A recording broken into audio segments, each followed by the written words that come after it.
Greetings, Dr. Ron Lewert here. Welcome to my YouTube page. Today we're going to take a look at proper head restraint positioning for your vehicle.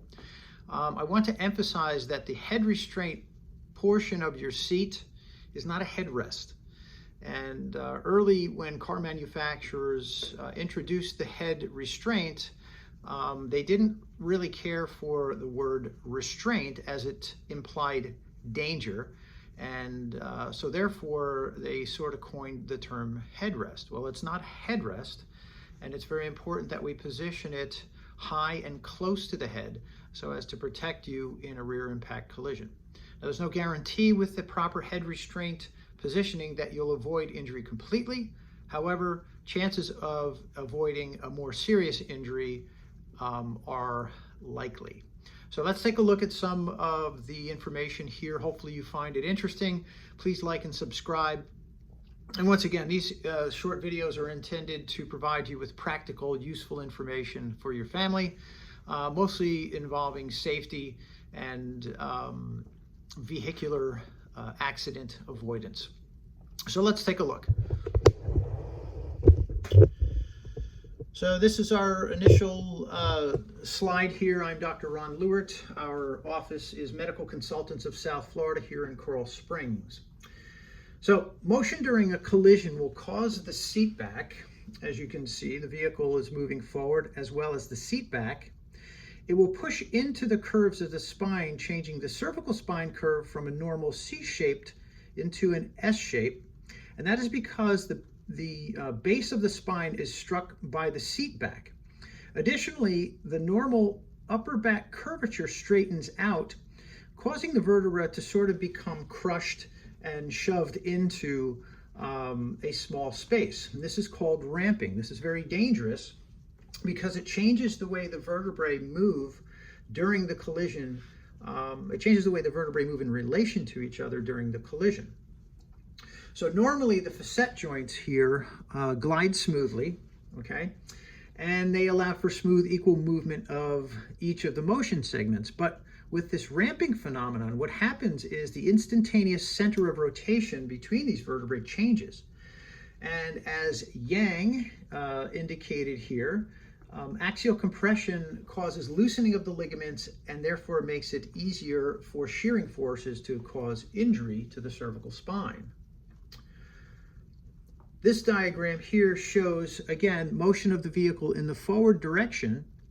And if we had a head restraint here, or this vehicle obviously does not have one, the forward movement of the vehicle may produce hyperextension over the seat back.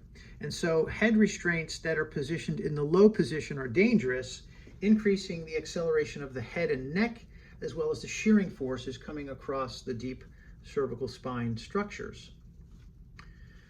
So some of the research here discusses some of the G-forces that are potentially, that the head and neck are potentially exposed to. And in the one study here from White and Punjabi, an 8-mile-an-hour rear-end collision produced a 2G acceleration of the vehicle and a 5G acceleration of the head after a lapse of about a quarter of a second. Another study by Romley and co-workers stated that the elastic behavior of seatbacks has been found to rebound the occupant with 150% of the original impact velocity. So vehicular accidents where there's a rear impact collision, it's been well documented that we do not have to have a lot of damage to the vehicle in order to produce significant acceleration forces to the head and neck. So our head restraint position is very important in terms of helping to avoid injury, shearing forces, and damage to the deep structures. This is a diagram here, or an illustration that shows poor head restraint position. Notice that the head restraint is in its lowest position. So this is the improper position for the head restraint, in the low position, because what that does is it causes the neck potential to ride up over the seat back and act as a fulcrum. This increases shear and acceleration forces to the head. this is the proper or correct head restraint position. Notice that the head restraint is even with the top of the head. The center of the restraint is about even with the ear.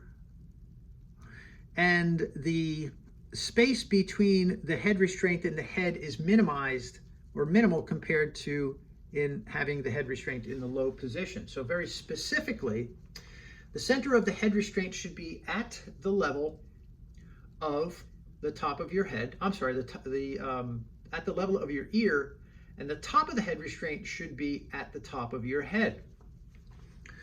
One should adjust the seat back so that you are sitting up straight. So whether you tilt it back forward or less depends on your height and size in the vehicle. If you adjust the seat properly with the head restraint high, level with the top of your head, you're going to have a slight bend in the elbows when your hands are placed at the 10 o'clock and 2 o'clock positions, or at the 4 and 8 o'clock positions. So adjust the seat back so that you're sitting up straight, so that there's a slight flex in the elbows, either at 2 and 10 or 4 and 8. I hope this information has been helpful. Once again, if you like the information, please subscribe and like and pass this on to your friends. I'm Dr. Ron Lewert. Have a great day.